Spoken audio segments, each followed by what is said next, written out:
السلام عليكم ورحمة الله وبركاته. الحمد لله نحمده ونستعينه ونستغفره ونؤمن به ونتوكل عليه ونعوذ بالله من شرور أنفسنا ومن سيئات أعمالنا. من يهده الله فلا مضل له ومن يضلله فلا هادي له. ونشهد أن لا إله إلا الله وحده لا شريك له ونشهد أن سيدنا ومولانا محمدا عبده ورسوله. أما بعد فأعوذ بالله من الشيطان الرجيم. بسم الله الرحمن الرحيم. ليس البر أن تولوا وجوهكم قبل المشرق والمغرب ولكن البر من آمن بالله واليوم الآخر والملائكة والكتاب والنبيين وآتى المال على حبه ذوي القربى واليتامى والمساكين وابن السبيل والسائلين وفي الرقاب وأقام الصلاة وآتى الزكاة والموفون بعهدهم إذا عاهدوا والصابرين في البأساء والضراء وحين البأس أولئك الذين صدقوا وأولئك هم المتقون. وقال تعالى في مقام آخر واذكر في الكتاب إسماعيل إنه كان صادق الوعد وكان رسولا نبيا. صدق الله العظيم وصدق رسوله النبي الكريم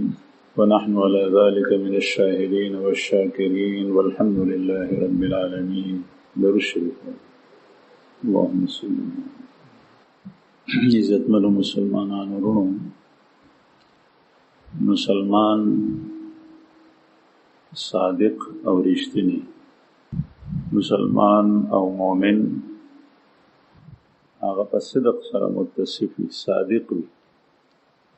رشتنی وي. صدق دا ایمانی صفت. رسول الله صلی الله علیه وسلم نا په یو موقع باندې چاته پوښتنه، یا رسول الله مومن بزدل کی دیشی چې بزړه کمزوري. رسول الله صلی الله علیه وسلم فرمایل چې او شاته پوسو رسول الله صلی الله علیه وسلم نا چې مومن بزدل کی دیشی. رسول الله صلی الله علیه وسلم فرمایل چې او بیا پوسو چې مومن بخیل کی دیشی، یعنی یو خو هغه صدقات دي چې هغه واجب دي، یو نفل دی. بخل نه مراد دلته واجب کې نه نفل دی. رسول الله صلی الله علیه وسلم وته فرمایل چې او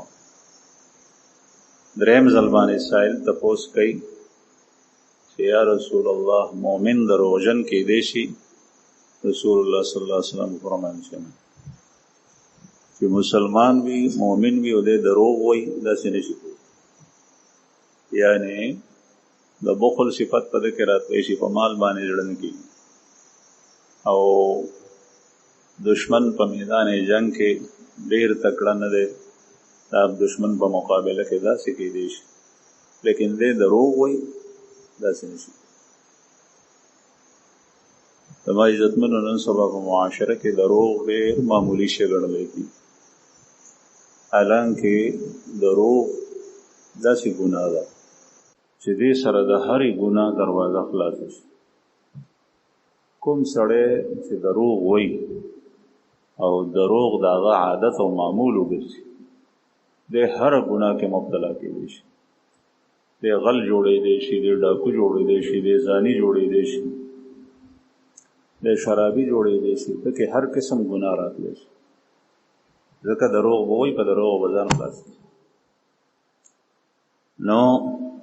مؤمن مسلمان صفت دا دی چې دی رښتینی صادق وي او د صدق سره متصف وي، رښتیا وي. الله جل شأنه فرمایي یا ایها الذین آمنوا اتقوا الله وکونوا مع الصادقین. اے مؤمنانو د الله نه ویریږئ او د رښتیني خلکو سره شئ. په چا کې چې رښتیا وینا وي، رښتیا وایي، دی د ګناه نه بچ کېږي چې رښتیا وینا وي. بعضې سړی وي فقیر سړی وي رښتیا وایي او دروغ داسې خطرناک شی دی چې په هر قوم کې په هر باطل دین کې هم دا بیماری او نقص او عیب ګڼلی کېږي. صرف دا نه ده چې دا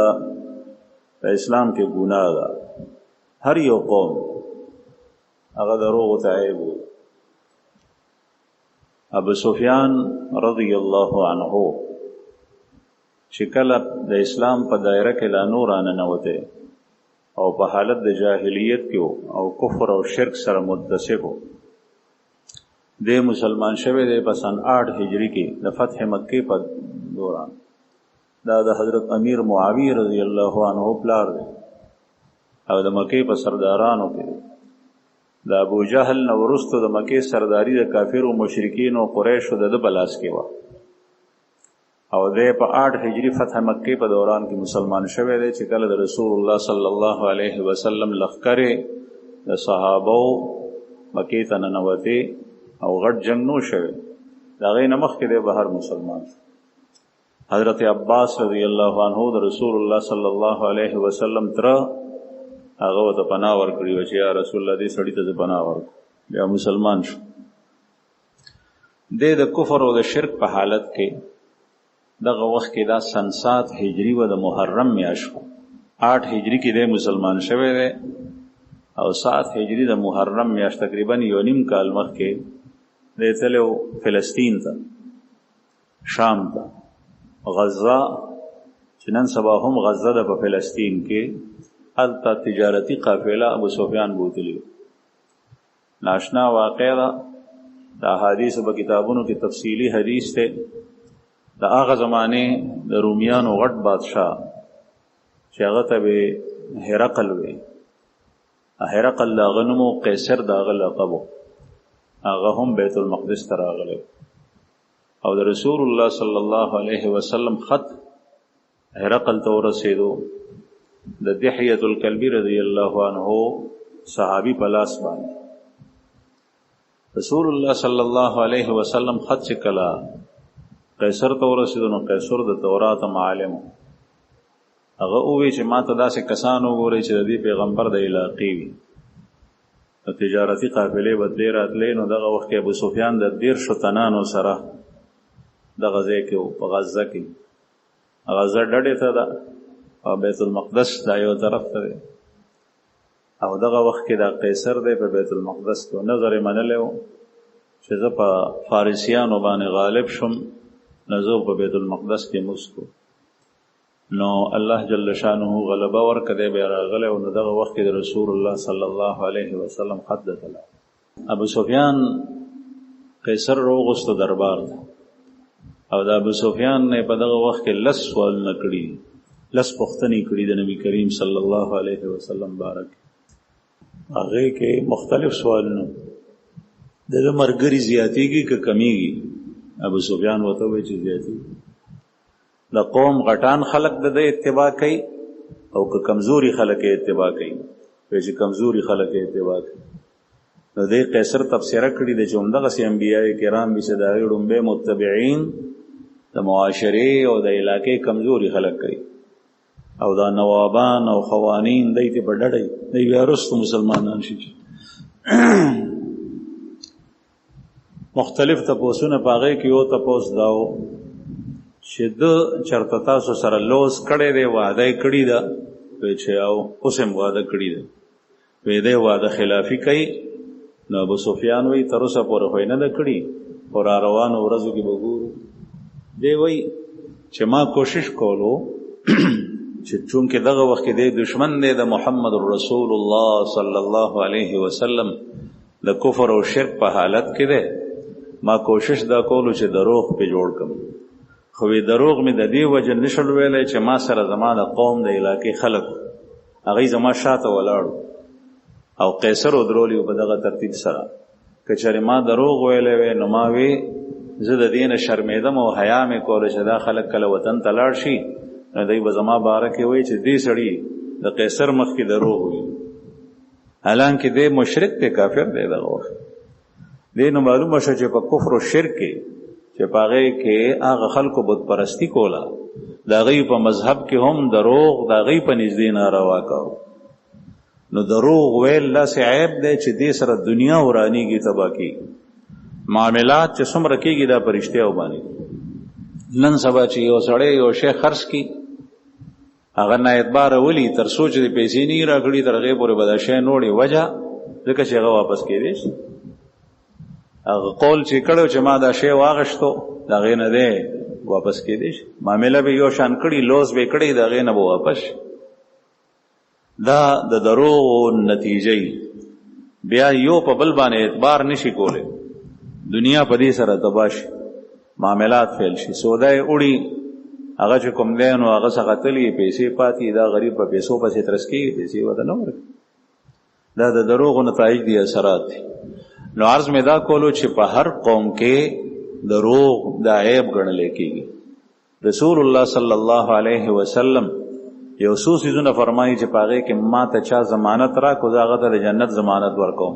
او په هغې کې یو دا دی چې دی رښتیا وایي، دروغ دا سړی به جنت ته ځي. او رسول الله صلی الله علیه وسلم فرمایي چې کوم یو سړی رښتیا وایي ویتحر الصدق، او دی د رښتیا ویلو کوشش کوي. تحری دې ته ویلی کېږي چې فکر کې، سوچ کې چې دا خبره زه کوم دا دروغ خو نه ده، دروغ نه ځان ساتي او رښتیا وینا کوي. ویتحر الصدق، او دی رښتیا وایي، نو د الله جل شانه په نږدې د صدیق ولیکلی شي.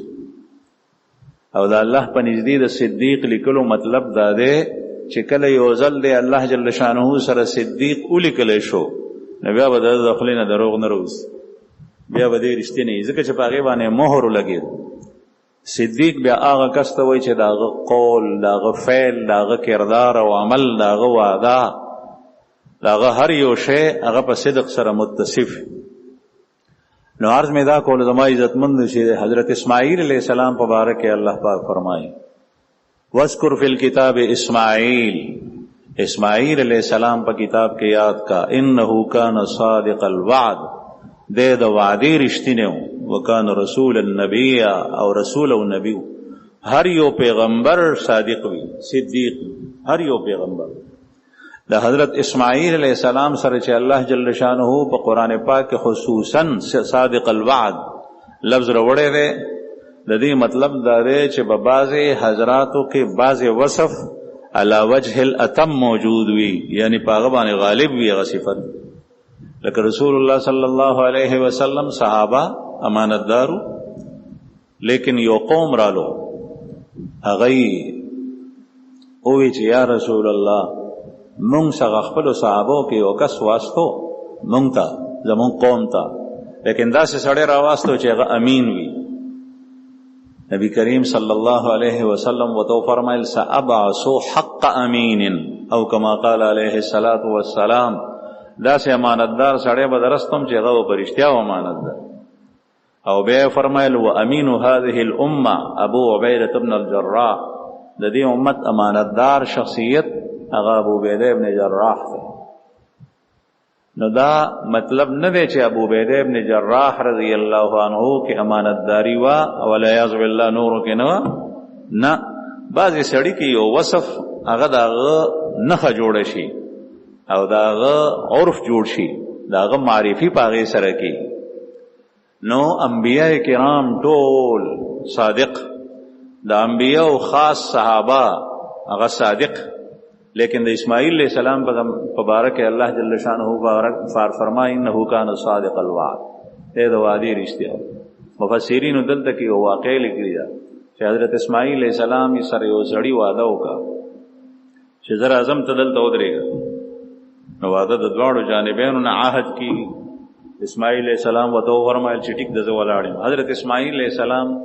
دا د ابراهیم علیہ السلام بچی دی او دا په خپله پیغمبر دی، او زمونږ د خوږ پیغمبر سید الرسل خاتم النبیین محمد رسول الله صلی الله علیه وسلم د اسماعیل علیہ السلام په اولاد کې دی،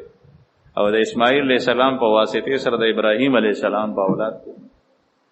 د ابراهیم علیہ السلام یو زوی اسحاق علیہ السلام هغه د بنی اسرائیل او انبیا د هغه په نسل کې دي، او بل زوی اسماعیل داغه په نسل کې صرف یو پیغمبر دی محمد رسول الله صلی الله علیه وسلم خاتم النبیین خاتم الرسل. نو اسماعیل علیہ السلام داغه سړی سره واده وکړ هغه وته دل تودري غزر اعظم حضرت اسماعیل علیہ السلام یو کال آلته ولاړو یو کال څنګه ولاړو د انسان بشری تقاضے هغه سره لازمی هغه به پوره کول بیا بال تراتلو یا دا د اسماعیل علیہ السلام معجزه وا چې الله جل شانه سره د تقاضو بشری یو کال آلته ودرو. بعض حضرات درې زیادې خو اکثر مفسرین یو کال ذکر یو کال لچا په انتظار کې ودرېدل دا آسانه خبره نه ده. 1 غنټه 2 غنټه ودرېدل مشکل. زمونږ خو پیغمبر صلی الله علیه وسلم تعالی نبوت نو ملاو شوی پیغمبري یو سړی وته وی ته دلته کې ودرې غزر اعظم په مکه مکرمه کې رسول الله صلی الله علیه وسلم هغه ځای کې ودرېدو آلته ودرېدو هغه سړی رانلو نن رانلو سبا رانلو په بل ورځ رانلو 3 ورځې پس هغه سړی چرته هیریو هغه لار تیرېدو چې وی قتل محمد رسول الله صلی الله علیه وسلم ولاړ دی. نو پیغمبر علیه الصلاۃ والسلام ته وی چې او ته خودلته کې ولاړې زما خبره یې رشي و د الله رسول وته فرمایل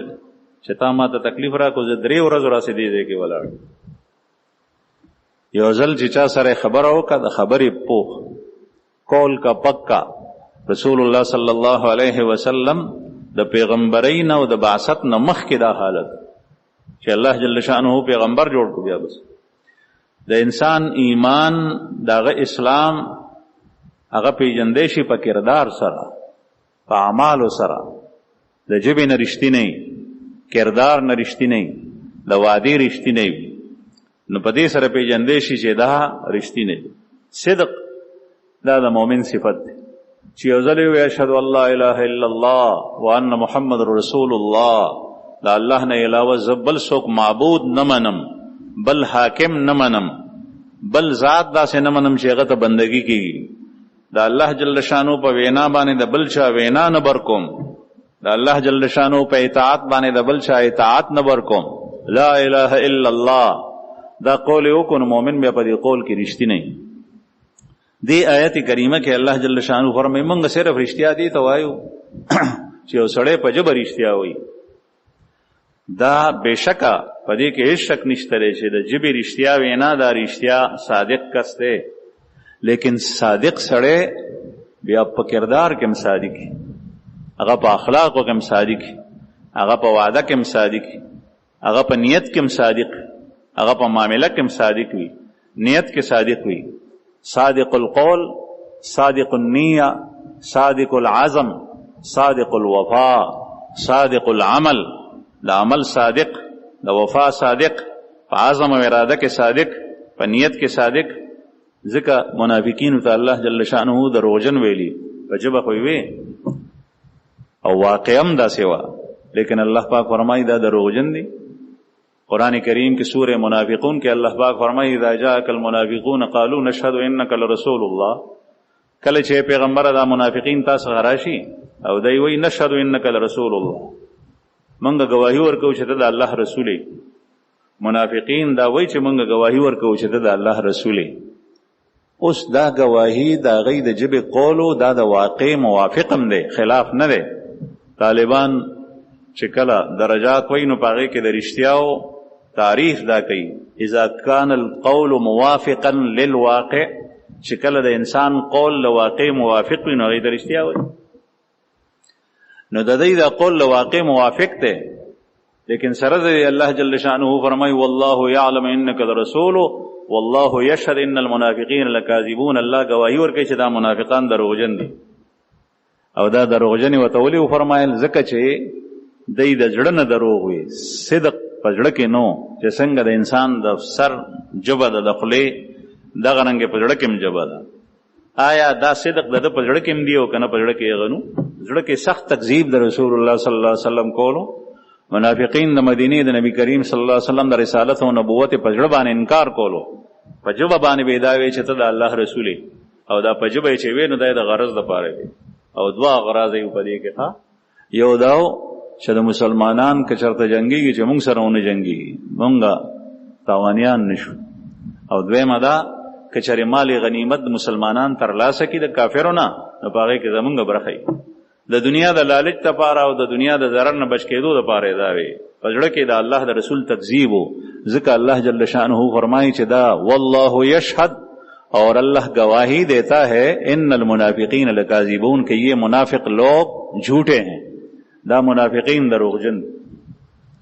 عرض میں دا کول زما عزتمند چې مؤمن سړی اغا صادق یا ایها الذین آمنوا اتقوا الله وکونوا مع الصادقین او بیا صدق او رښتیا وینا د جبم پکار ده. نن سبا د جبې رښتیا الله جل شانه دې موږ ته معافي وکړي په معاشره کې مفقود ده. رښتینی سړی د قول رښتینی، د معاملاتو رښتینی، د وعدې رښتینی د ډېر کم پیدا کېږي. شته دی لیکن ډېر کم وي په اسلامي معاشره. دروغ وینا ویل او خوش قسمت هغه انسان دی چې هغه رښتیا هغه په ژبه کې رښتیا دی، په زړه کې رښتیا دی، په وعده کې رښتیا دی او په معاملاتو کې رښتیا دی، په کردار کې رښتیا دی، په هر یو څیز کې رښتیا دی. ځکه الله جل شانه د رښتینو خلکو په باره کې فرمایي لیس البر ان تولوا وجوهکم قبل المشرق والمغرب. ټوله نیکي دا نه ده، دا سړی نیک دی، نیکي دا نه ده چې تاسو خپل مخونه مشرق او مغرب ته وګرځوئ. نبی کریم صلی الله علیه وسلم چې مدینه منورې ته لاړو د الله رسول الله په حکم باندې خپل مخ په موس کې بیت المقدس ته ګرځو. بیت المقدس د مدینه منورې نه قبله داسې ده نو بیت المقدس داسې ده. زمونږ قبله چې داسې ده نو بیت المقدس دې طرف ته دی، یعنی شمال طرف ته دی. او د مدینه منورې قبله په جنوب ده. رسول الله صلی الله علیه وسلم تقریبا 19 میاشتې بیت المقدس ته مخ کړو د الله حکم. اصل دین دین اسلام دی ته وایي چې سړی د الله جل جلاله حکم ته غاړه کیږي. د خدای حکم دې طرف ته مسکول دی، دې طرف ته کو خانه کعبه ته اوس مخ کوي فولوا وجوهکم شطرا. اوس خانه کعبه ته مخ کوي، خانه کعبه ته مخ وګرځولو. دې ته وایي د الله بنده. او چې یو سړی وایي تر اوسه پورې د را باندې بیت المقدس ته مخ کول اوس د خانه کعبه ته ولي، نو دا د الله بنده نه دی، دا خو د نفس بنده دی، دا د عقل بنده دی، دا د معاشره بنده دی، دا د خواهشاتو بنده دی. دا الله جل شانه بندگی وجه دا ده چې انسان په قبله باندې چې بیت المقدس ولې دا خانه کعبه ولې دا د عقل لوخه او ظرف دومره نه دی چې دی په باندې پوه شي چې دا ولې. لکه مونږ په دې کې څه نه پوهېږو چې د سهار 2 رکعاته مونځ ولې دی، د ماسپښین فرض 4 رکعاته ولې دي، د مازدیګر نه ماښام 3 ولې دي، په دې باندې نه پوهېږو. په دې الله ښه پوهېږي، د الله حکم دی مونږ یې کوو. یعنې یو سړی دا وایي چې د جمعې دومره لویه ورځ ده بزرګه او دومره دنیا مونځ ته راجمع کېږي په یو لوی جومات کې، نو دې کې دا 2 رکعاته فرض ولې دي، د ماسپښین نه 4 رکعاته د جمعې په ورځ باندې پکار دا چې ډېر وي، ځکه چې ګڼه ډېره ده، په هفته کې یو مونځ دی. نه، دا الله حکم داسې دی چې 2 رکعاته فرض دي او د الله رسول مونږ ته ویلي دي او الله پاک په وحی نازله کړې ده، مونږ یې داسې کوو.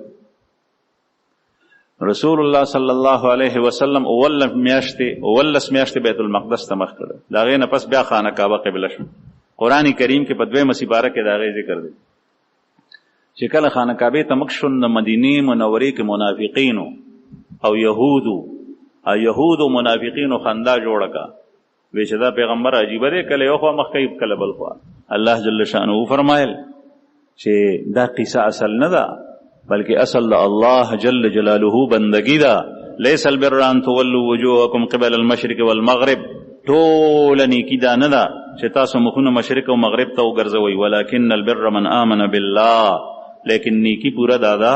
چې یو سړی په الله ایمان راړي، والیوم الاخر او په ورځ د آخر باندې ایمان راړي، والملائکه او په فرښتو باندې ایمان راړي، والکتاب او په کتابونو ایمان وي، قرآن پاک باندې ایمان، په تورات ایمان، په انجیل ایمان، په زبور ایمان. کوم کتابونه چې الله جل شانه په کوم حالت کې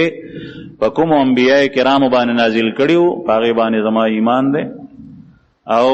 والنبیین په ټولو پیغمبرانو ایمان وي. وآت المال علی حبه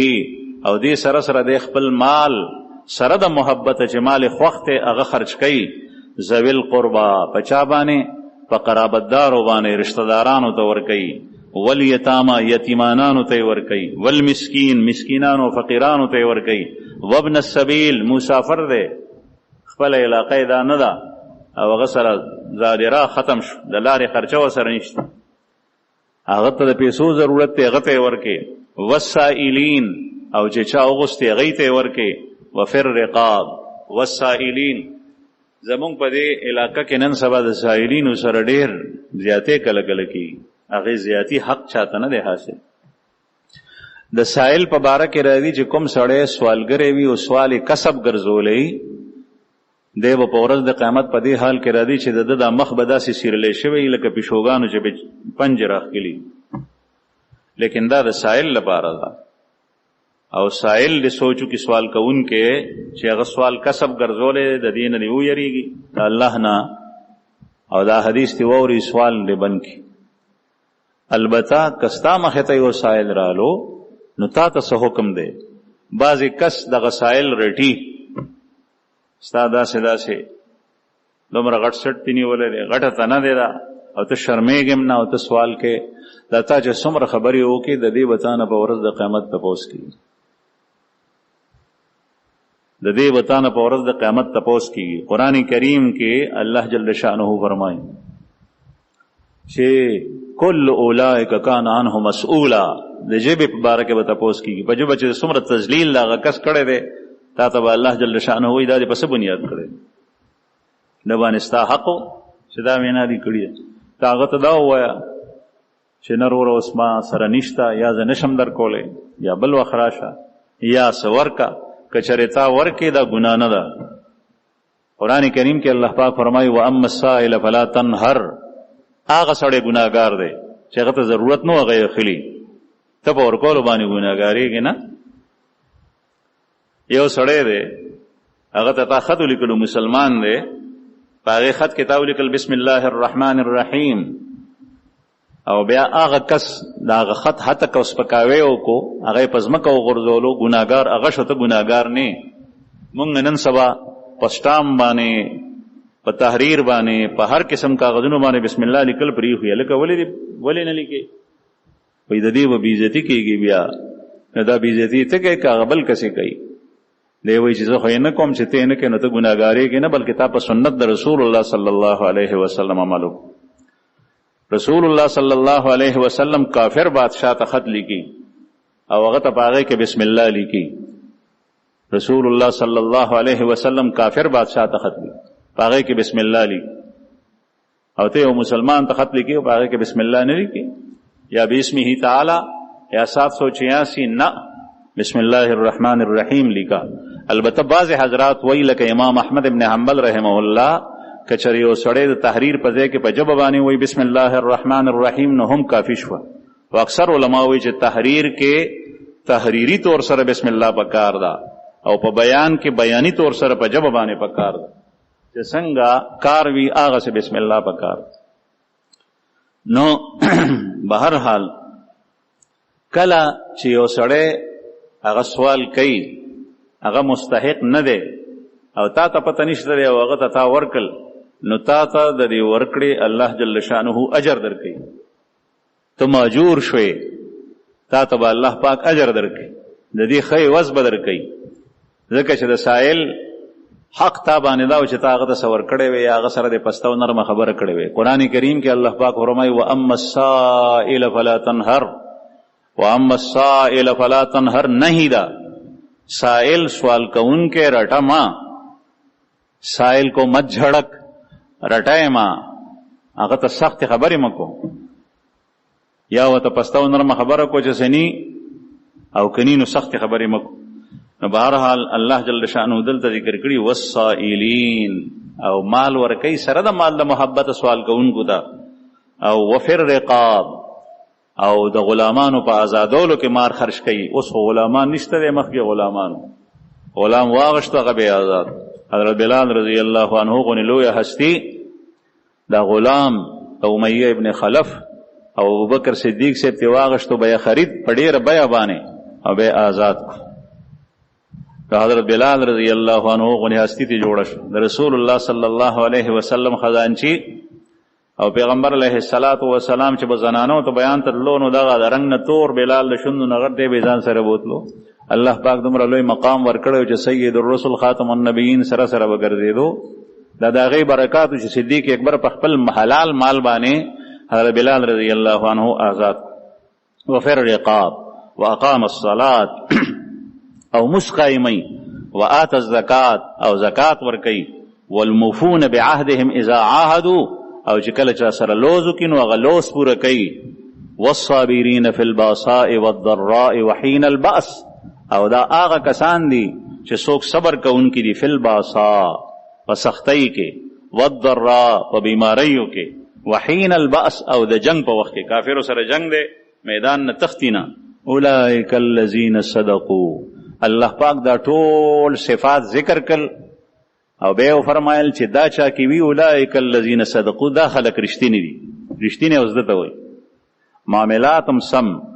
او ټول کارونه په دې کې موجود دي نو دا رښتینی دي. واولئک هم المتقون او دغه خلق متقیان دي د الله نه یریدونکي او پرهیزګار خلق دا دي. دې آیت کریمه نه معلومیږي چې صادق څه ته وایي چې په هغه کې ټول سوز نه ځکه بعضې حضرات وایي چې د صدق اطلاق په قولم کېږي په وینا کې رښتینی او د صدق اطلاق په نیت باندې هم کېږي په نیت کې رښتینی. ته یو کس سره معامله کې او ستا نیت خراب دی نو دغه وخت کې ته دروغجن یې هغه خو ستا د نیت نه دی خبر او که نیت دې سم دی په نیت کې صادق یې ټیک دی چې کله په نیت کې خطا یې الله جل شانه به تا سره د هغې نیت موافق معامله کوي. په عزم او اراده کې رښتینی صادق العزم صدق په اراده کې وي چې اراده یو کې یو ځل په هغې کې تذبذب نشته ماس په هغې باندې به اوس عمل کوي. هر قسم اراده چې چا سره کړي ښه اراده په هغې باندې به دی عمل کوي. او دغه رنګې صدق وفا کې وعده یې کړي ده په واده کې هغه وعده سرته رسوي صادق الوعد. او دغه رنګې صدق په اعمالو کې کوم یو عمل چې کوي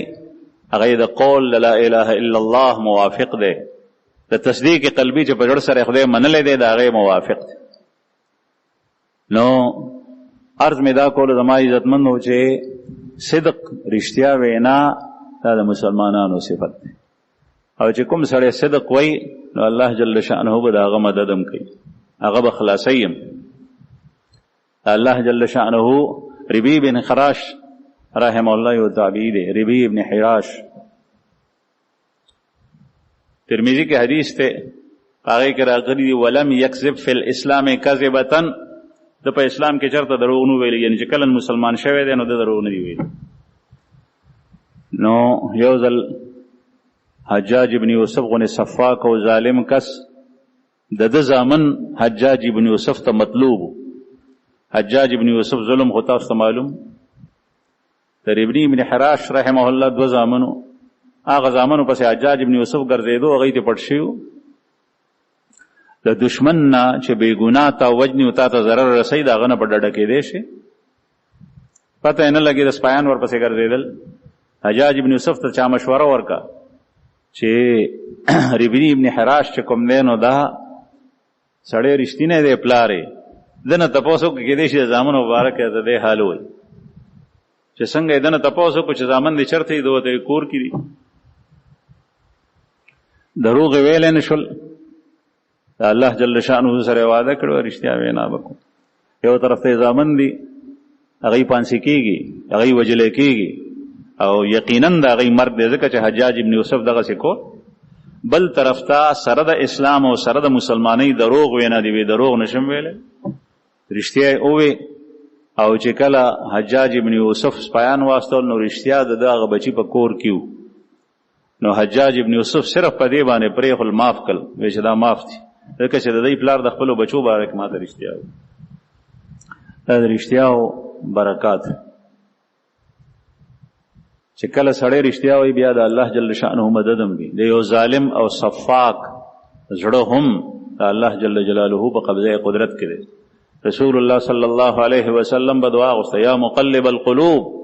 ثبت قلبی علی دینک اے دلوں کو پلٹنے والے اے دلوں کو پلٹنے والے میرے دل کو دین پر ثابت قدم رکھ. زما زړه په دین باندې ثابت لره. د الله رسول به دا دعا غوست. ایو حدیث مبارک کې راځي ان قلوب بني آدم بین اصبعي الرحمن یقلبها کیف یشاء. د بنی آدم زړونه د الله جل شانه د دوه ګوتو ترمنځ دي او دا د الله د شان سره خایږي. الله جل شانه د مخلوق بشان نه دی. یقلبها کیف یشاء. الله جل شانه چې څنګه وغواړي هغه سي بدلی. کېدې شي چې ستا د یو د دین اسلام او د رسول الله صلی الله علیه وسلم سنت او پرشتیا ویناو باندې د عمل په وجه باندې الله جل شانه د بل انسان په زړه کې تبدیلی راوړي. حضرت عمر فاروق رضی الله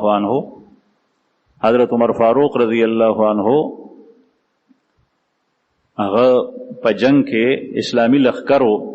د ایران یو شاهزاده ونیولو. وی صاحب دا د ایران شاهزاده دی د کسرا. حضرت عمر رضی الله عنه تراوسته شو.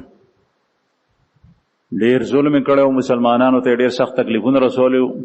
شهادتونه پکې شیو. حضرت عمر فاروق رضی الله عنه داغه د قتل حکم صادر کو چې دا سړی ووجنی. هغه ته صاحب وی که سارمان دې پړړ کې وی وایا وی اوبه مې پکار دی اوبه تګې ما وته ویراړی وته. په دین اسلام کې بے ځای ظلم نشته او نن سبا کافر او ظالمان او په مسلمانانو کې بعض خلک داسې دي چې بے ګناه قتل په دې انداز باندې کوي چې هغې نه به شیطان هم امان غوست. حالانکه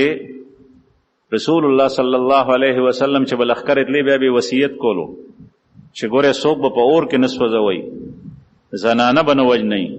ماشوم به نه وژنئ بې ګناه. نن سبا بم را خلاص شي د یو سړي په وجه باندې هغه سړی بچ شي وینه او د مسلمانانو زنانو ماشومان هغه ټول قتل شي. بهرحال حضرت عمر فاروق رضی الله عنه امیر المؤمنین ته وایي چې صاحب تګې مو براته راکړه. ویراړی ورته او به یې ورته راړې. ورته یې وایي چې دا لوښی لاس کې نیولی هغه ایرانی شهزاده چې تر څو مې دا اوبه نیس کړي تر هغې به مې وجنې نه. حضرت عمر فاروق رضی الله عنه ورته فرمایي چې زما یو ځل وینای چې تر څو دا اوبه نیس کړي تر هغې پورې دې وجنم نه. چې څنګه یې ورته دا ووایي هغه اوبه هغه واړولې لاندې خاوره وه شګه وه په هغې کې هغه اوبه لاړ پیزه اوس مې ووجنه. حضرت عمر فاروق رضی الله عنه واده کړي وه ورته اوس خو دې نشم وجلی پرېښو ځکه چې هغه یاد کړو چې تر څو مې دا اوبه نیس کړي تر هغې نه وجنې. ده ورته ویلو چې ټیک هغه اوبه اوس لاړې خاوره کې هغه اوس د څکلو قابل شته دی نه ځمکې راښکلې. سړی بچ شو پرېښو چې پرېښو سمن لاړو بیا واپس راغی. زه مسلمانېږم اشهد ان لا اله الا الله واشهد ان محمد رسول الله. د دین اسلام په یو حکم باندې د عمل کولو برکت. یو داسې کس چې هغه انتهایی مطلوب سړی دی د کار سړی دی هغه مسلمانېږي. چې مسلمان شو بیا امیر المؤمنین ته ووایي چې صاحب زه اول مسلمانېدم مخکې نه زما اراده وه خو که ما دغسې اسلام قبول کړی وی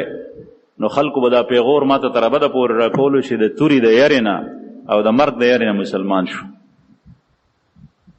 ما د دې پیغور نه ځان بچ کولو نو ځکه مې دا ټوله منصوبه جوړه کړې وه او زه اوس مسلمان شم کم از کم هغه خبره په ما باندې پاتې نه شم. حضرت عمر رضی الله عنه چې وکتل دومره قیمتي هوښیار سړی دی هغه یې ځان سره خاص کس وګرځولو د هغه نه مې مشورې اخېستې. عرض مې دا کولو زما عزتمندو چې صداقت چې چا سره دې واده کړي بس په خپل لوز باندې قایم.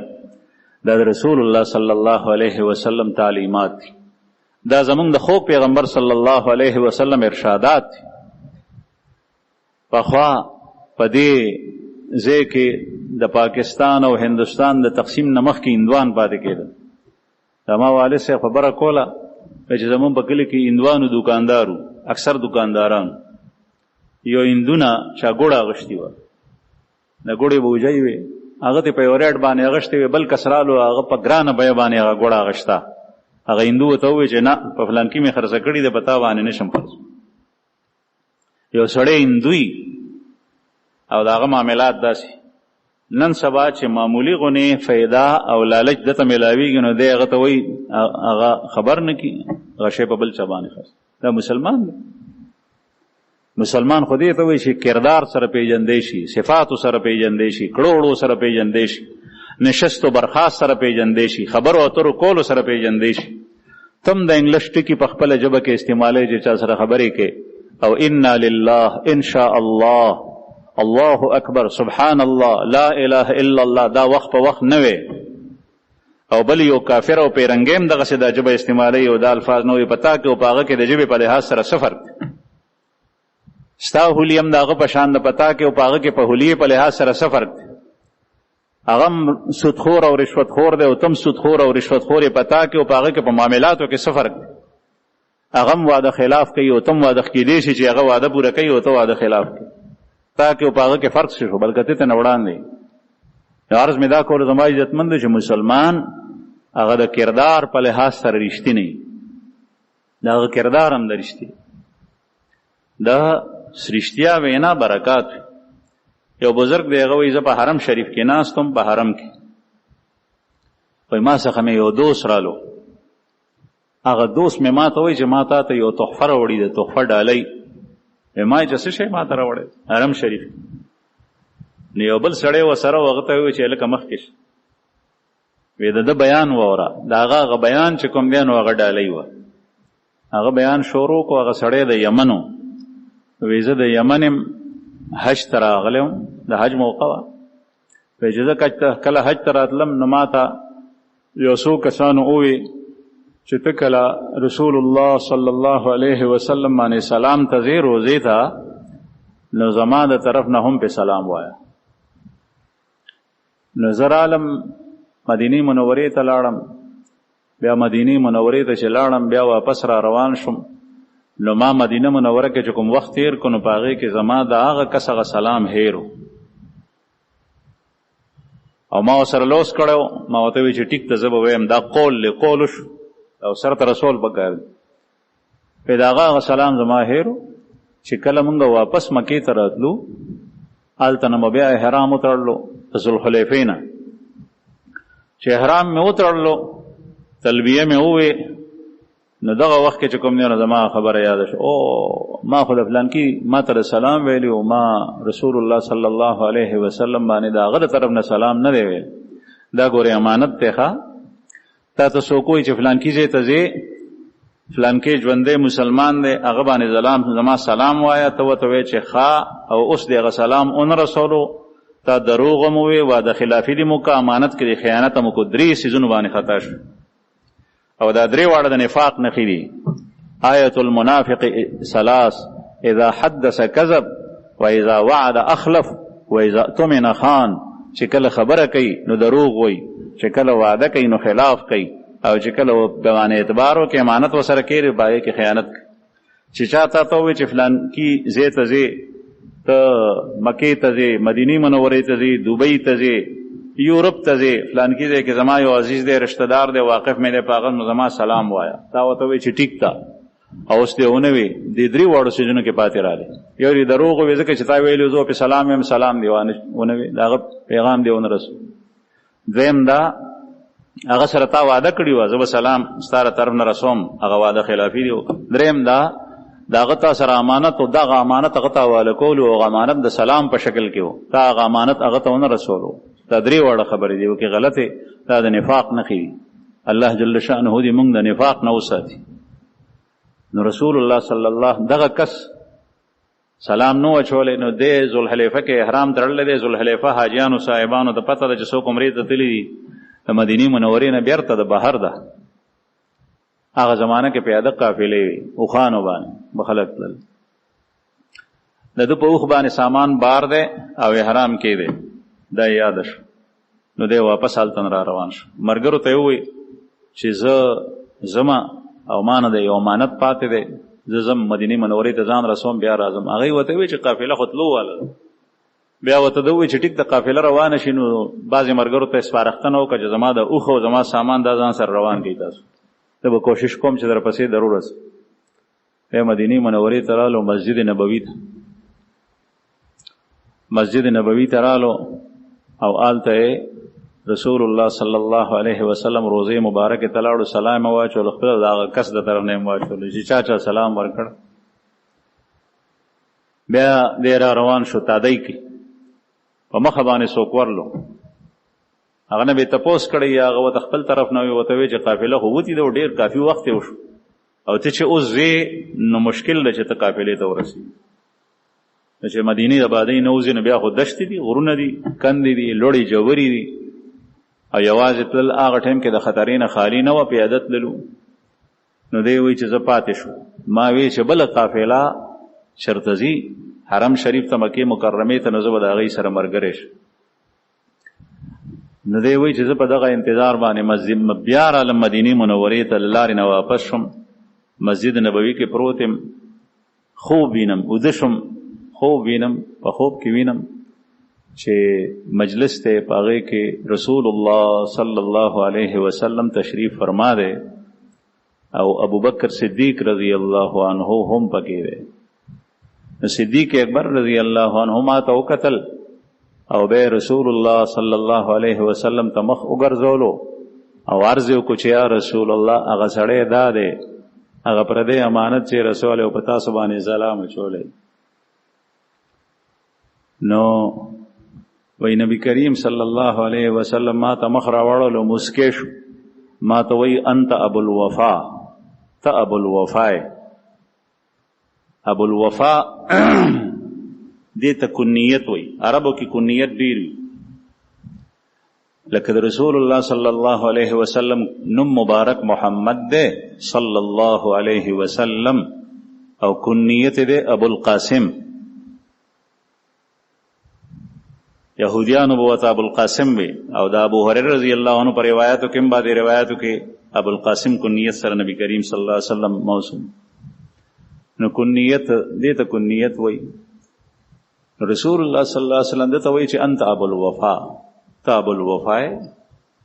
نو دی وته وای چې ز ابو الوفا نیم یا رسول الله ز ابو العباس د خپل کنیت ابو العباس ابو العباس معنی د عباس پلار او ابو الوفا معنی د وفا والا دا الله رسول ته بیا فرمایل لا انت ابو الوفا نت ابو الوفا ابو الوفا معنی دا هغه کس چې هغه وفادار وي او چې چا سره لوزو کینو هغه سر ته رسي هغه ابو الوفا وي او ابو لفظ چې وسره ولګي نه به مطلب دا دی چې دا د خوې او خصلت وي کله د وعده خلاف نه کوي نو رسول الله صلی الله علیه وسلم ما ته فرمایل چې نه ابو العباس نه ته ابو الوفا بیا به ما وته وی چې یا رسول الله ما نه قافله تلی دا او زه مکه مکرمه ته تل غواړم وی نبی کریم صلی الله علیه وسلم ما ته فرمایل چې خرازا لاس نیونی وم روان کم چې سار ماستر کې وړول نو مسجد حرام کې پروت خانه کعبه کې خانه کعبه مخامخ ته ډیر زیات خوشحال شو هغه مرګري وی دا غیلا نوم نشان نشته ځکه چې پاغه یو شپه تیر شي وو او ورځې پس یعنی اته ورځې غي مزل کو دا غي نه پس بیا مکه مکرمه ته ورسېدل ما د خپل سامان واغ دا غي برکاتو چې کوم د قول کړي او قول سر ته ورسو عرض می دا کول زما عزتمند شي مونږه عقل جنگو او مونږه د عقل وਹੀ او نفس راته وਹੀ او شیطان راته وਹੀ چې داسې وک عقل جنگو په دې سود کې خوستا ډېرې غټه پیسې دي دا سود چې ته وانلې نه دا لکونو روپۍ ته نزي او پس دې په دې پسې شي هغه سود واخلي او سود حرام دي پر رشوت کې خوستا لاس ته چې کوم دینو 1500 روپۍ راځي دا چې ته د سلو کسانو نه د ورځې 1000 روپۍ والی ته په یو محکمه کې په یو عہده باندې نو چې سلو کسانو نه 1000 روپۍ واغشتي 1,00,000 روپۍ شو 1,00,000 روپۍ دې ته نه ګوري چې د 1,00,000 روپو نه الله جل شانه برکت اغشته دی بلکې په دې کې نحوست ته د دنیا نقصان دی د برزخ تاوان دی او د آخرت تاوان دی په دې باندې به سزا خوري دې ته نه ګوري عقل کار نه حب الشیء د یو سیس سره محبت کول سڑے اڑندو کون کی یعمی و یسم آدمی کو اندھا بہرا بنا دیتی ہے کسی چیز کی محبت مادہ پرستی نن سبا دمر ډیر ده ته پیسې سره محبت دمر ډیر دی حالانکه پیسې نه خوړې شي نسخلې شي دومره ډیر دی چې دی وایي زما ضروریات او کتا سره پیسې نه یو سړی دی داغه د پیسې او د آمدن یو لار نشته او زه قسم خورم چې داغه په قسمت کې کوم رزق وي سره د دې چې د سره پیسې نشته دته به الله جل شانه هغه رزق رسي چې الله جل شانه باندې اعتماد وکړي نو پاغه کې برکت نه نحوست وي په آخرت کې مختورن شي الله جل شانه په وړاندې به پیشي او الله پاک به تپوس کوي چې تا مال څنګه ګټلې او په کوم ځای کې خرج کړې او هغه ځای کې به جواب نو عرض مې دا کول زما عزتمندو چې رښتیا وینا دا بچ کول کې زمونږ اکابر مشران هغه رښتیا دا وصف اختیار کړ 1857 جنگ آزادی اتل سوا او 50 کال د انګریزانو سره تیر شوی دا مولانا رشید احمد گنگوہی رحمه الله مولانا قاسم نانوتی رحمه الله حضرت حاجی امداد الله مهاجر مکی رحمه الله چې سلور واړه سلسله زمونږ هغه ترسي مدار د سلاسل او اربعو د ټول انګریز خلاف جنگیدلی او دا د هغه علماء او برکاتو چې نن سبا تاسو په خپل وطن کې ژوند تیروي په پاکستان کې انګریز دلته نه لاړو تخته لکه څنګه چې په افغانستان کې امریکای ته او داغه حواریین هغه ته طالبانو شکست ورکوي غلو دغه سي دا حضرات جنگیدلی و د انګریز خلاف انګریز دومره سختی کوله چې په هر یو مالکه مجستریټ کینولیو او وی ګور هغه کسان چې کوم کسان د انګریز خلاف جنگيږي دا غي بارے کې تاسو ته پته ولګي نو فورن پانسی کوي نو دې محله کې پانسی ګارد په بل محله کې پانسی ګارد په چوکونو کې پانسی ګارد خلک به پانسی باندې خېجول علماء کرام اکثر پکې علماء او شهیدان کېدل مولانا رشید احمد گنگوہی رحمه الله هغه یوځه کې ونی وسپایان پته وی چې تاسو سره پکور کې وصله شتا مولانا رشید احمد گنگوہی رحمه الله تفقیه الهند وی هغه چې په علم باندې کوم کتاب لیکلی دی علماء کرام په دې پند کې ناشتي هغه په اردو کې داغه کتاب حل کول ګران دي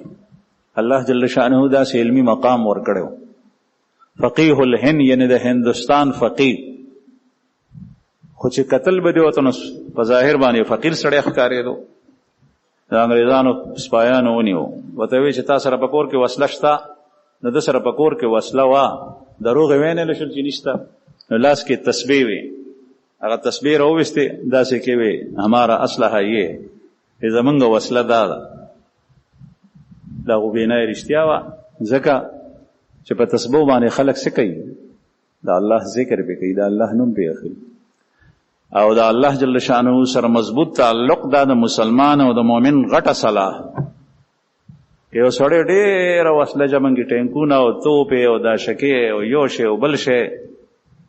او ایمان نه دارد او په مقابله کې ایمان وینو غټي به ایمان وګټلا نو مولانا گنگوہی رحمه الله تو فرمایل چې ما وسله دا تر اوسه پورې الله سره پولیس والا خبرې کولې چې پدې کې یو دیهاتی رالو د هندستان دیهاتیان مشهور و غرالو ناغه مولانا گنگوہی رحمه الله ته قتل ناغه پزور په چغه باندې وای او یہ تو ہمارے محلے کا موجن ہے ادا خو زمنګ محلے مؤذن دی یہ تو ہمارے محلے کا موجن ہے نو د هندستان د خلکو اردو داسي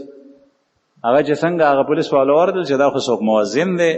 شان شوکت هم داسې نو جوبه هم نه واچولي غټ پټکې هم نه وتړلې او فقیر غو نخکارېدو نو بس فورن پرې نو الله جل شانو د انګریز د شر نه بچ کو مولانا قاسم نانوتی رحمه الله دروغ ونه وی اشتیا مولانا قاسم نانوتی رحمه الله پس سپایان را هغه په جمعات کې جاروی والا په دې حضراتو کې تواضع و عاجزی و بګي عاجزی خشه ده بعضی وای چې تسبیح ولاس کې تسبیح اړولې بعضی وای چې جاروی و بلاس کې سکون دغه ټیم کې جمعات چاوته وای چې مولانا قاسم نانوتی رحمه الله چې دومره غټ سړی دی هغه په جمعات کې دی د پولیس والا خدای کار مطابق یو سوچ جوړ شوی چې هغه به داسې وي او داسې وي او داسې وي داغه سره بغړن کسان وي هغه به یولو شی وي او واجب لباس کې وي ناشنا جمعات تر اذن نشل نه سوک نشته دغه یو کس ته تسبیح یا پلاس کې یا جارو پلاس کې دا نو هغه بیان دنه تاسو کې مولانا قاسم نانوتی رحمه الله نا چې مولوی قاسم کہاں ہے مولوی قاسم چرته دی نو دی یو 2 قدم رست شو او ورته وایي هغې ځای ته اشاره وکړه چې کوم ځای مخکې ولاړو وایي تھوڑی دیر پہلے تو یہاں تھے لږ ساعت مخکې خو دغه ځای کې او دغه ځای کې خو 2 قدمه په رستو لاړو هغې ځای ته اشاره وکړه چې څنګه هغوی واورېدل نو هغوی په فهم کې بل سره راله هغوی وایي چې ګنې دلته کې اوس وتی دی نو هغوی په منډه د جومات نه ووتل په هغه پسې لاړل او ده ځان ډډې ته ابوبکر صدیق رضی الله عنه رسول الله صلی الله علیه وسلم سره د هجرت په سفر کې روان دی نبی کریم صلی الله علیه وسلم پسې د مکی مشرکینو انعام استیو چې چا دا سړی ژوندی یا مړ راوست یا چا سر راړو چا مړ راوستو یا ژوندی یا سر راړو نو هغه ته به سلو خان ورکو سلو خان په هغه زمانه کې ډېر شی و دا اعلان وته ابو جهل او دا هغه په سرپرستۍ کې مشوره وه کسان نست بس خلق خواره شو ځکه چې سلو خان ګټل نو دا خبر خور شو غیر چاپیر په قبایلو کې صدیق اکبر رضی الله عنه وسره مرګره دی نو په لاره باندې چې تلل چې چرته به 2 کسان په مخه کې ورلل نو صدیق اکبر په سفرو کې ډېر تلې راغلی او خلکو پیژندو چې دا فلان کې دی او رسول الله صلی الله علیه وسلم یې ډېر نو لیدلی پیغمبر علیه السلام یې نه پیژند نو صدیق اکبر نه تپوس کوي چې دا کس تا سره څوک دی نو که ابوبکر صدیق صاحب ورته ویلی چې دا محمد رسول الله دی خو کیدای شي چې هغه خلکو نقصان رسولی وي هغې چاته اطلاع کړی خلک راغلی وی نبی کریم صلی الله علیه وسلم د نقصان رسېدلی نو صدیق اکبر به ورته دا وی رجل یهدین السبیل دی ورته نه وی چې دا څوک دی دا فلانکې نه دی دروغ ویلی وی نه رجل یهدین السبیل دا یو سړی دی ما ته لار ښیي رجلن یو سړی دی ما ته لار ښیي په عربی کې الفاظو کې احتمال ډیر زیات دی رجلن یو معمولی کس دی ما ته لار ښیي یعنې دا لار راته ښیي چې په کومه مدینې ته ځئ هغه زمانه کې و په سعودي عرب کې ریګستان اوس خو سړک دی اوس هم لارې نه پاتې کېږي شګې الوزي په سړک باندې کله دومره شګه راشي د سړک پکې پټ شي لار نه پاتې کېږي چې لار په کوم طرف تللی ده زمونږ په علاقه خو لار جوړه شي هلته لار نه وځي نو بیا به تا سره دلیل روانو تا نه مخکې هغه به تا ته په خپل دلیل سره لار ښوله چې دا غردې خوایي او دا غردې خوایي نو دا لار په منځ کې مدینې ته نیغه تللی ده هغه ته به پته وه تا ته به پته نه وه نو یهدین السبیل نه هغه خلکو به دا فهم کا چې دی وی چې دا هغه سړی دی چې ما ته لار د مدینې ښیي او حالانکه د صدیق اکبر مطلب به رښتیا و هغه به څه وی رجل عظیم یهدینی السبیل ای یهدینی سبیل الاسلام والدین یهدینی صراط المستقیم یهدینی السبیل الی الله دا هغه لوی عظیم شخصیت دی چې ما ته د الله لار ښیي لارې نه مراد د الله لار و نو په دې موقع باندې به هم چې د الله د رسول د سر خطره وه بیا هم صدیق اکبر رضی الله عنه به رښتیا وي زما عزتمندو عرض مې دا کولو چې نن سبا معاشره ټوله خرابه شي د الله جل شانه د طرف نه برکات په مسلمانانو باندې منتظر دي چې مسلمان ته خدای پاک خیرات او برکات نه ورکوي نو بیا به چاته ورکوي هغه سره خو خزانې داسې پرانیستي او چې مسلمان ته خدای پاک په سزا څه کوي چې خدای پاک عذاب ورکوي ما يفعل الله بعذابكم ان شکرتم وامنتم ما يفعل الله بعذابكم اللہ تمہیں عذاب دے کر کیا کرے گا اس کو فائدہ کیا پہنچتا ہے کہ تمہیں عذاب دے ان شکرتم وامنتم که چرتا سو شکر ادا کوي او ایمان راړئ نو د الله جل شانه خزانه د حفاظت لارې هغه ټولې پرانیستي دي د مسلمان سره لمحه په لمحه قدم په قدم د الله جل شانه مدد دی د فرد سره د قوم سره د امت سره لیکن په شرط د دې چې موږ غوسنه سره الله جل شانه طرف ته متوجه شو الله پاک دې موږ د بخو خبرو د عمل توفیق راکړي واخر